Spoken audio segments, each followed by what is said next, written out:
Greetings everyone! My name is Alia Universiti, matrix number 8216719.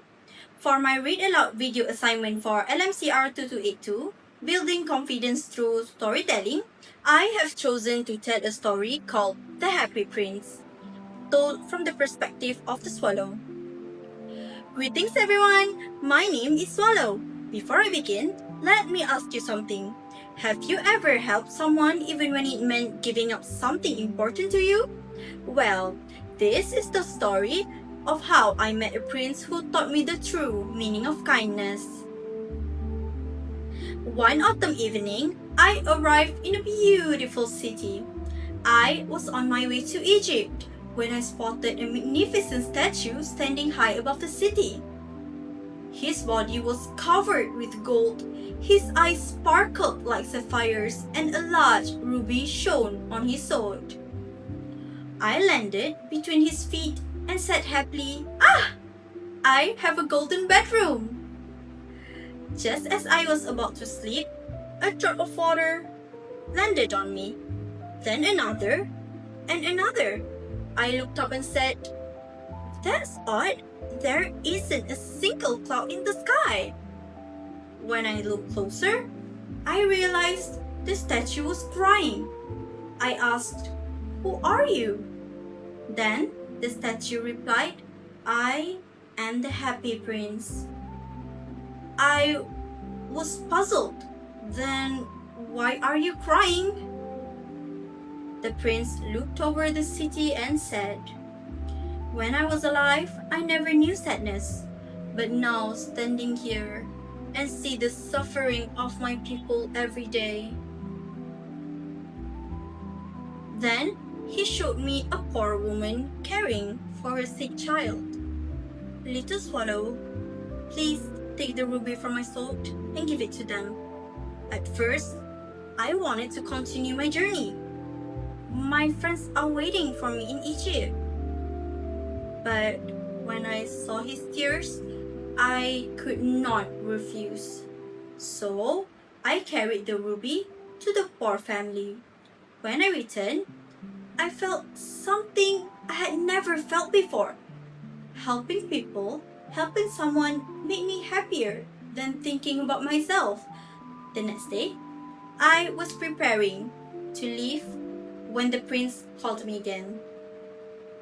"What do you want me to do now?" I asked. "There is a young rider who is cold and hungry. Take one of my sapphire eye and give it to him." I was shocked. "Dear prince, I could not do that." But I knew I could not refuse. So I took one sapphire eye and delivered it to the rider. The following night, the prince saw a little girl crying in the street. Take my other sapphire eye and give it to her." I stared at him. "But then you will be blind." Still, the prince insisted, so I obeyed. When I returned, I looked at the blind prince and said, "You are blind now, so I will stay with you always." As winter approached, the weather became colder. Every day, the prince asked me to take pieces of gold from his body and give them to the poor. Piece by piece, I removed the gold. Soon, the hungry had food, children smiled again, and people's life improved. But the prince became dull and gray. As winter grew harsher, I became weaker. One evening, I knew my journey was coming to an end. I flew to the prince's shoulder one last time and whispered, "Dear prince, I have come to say goodbye." The prince replied sadly, "Little swallow, you have stayed too long." I smiled and I said, "I am going to the house of death. Death is the brother of sleep, is he not?" Then I asked, "May I kiss you?" The prince answered, Yes, little swallow, kiss me, because I love you. I kissed the happy prince. As I closed my eyes for the very last time, I heard a loud crack. The prince's heart had broken. For a moment, everything became quiet. Then suddenly, I felt light. I opened my eyes and realized I was no longer cold. Looking down, I saw my little body lying beside the prince. I had died. But somehow my journey was not over. An angel appeared and carried me and the prince's broken heart high above the city until we stood before God. I heard God ask, "What have you bought for me?" Then the angel replied, "I have brought the two most precious things in the city, the little swallow and the broken heart of the happy prince." God smiled. "You have chosen correctly." Then he said to me, "In my garden of paradise, you shall live forever."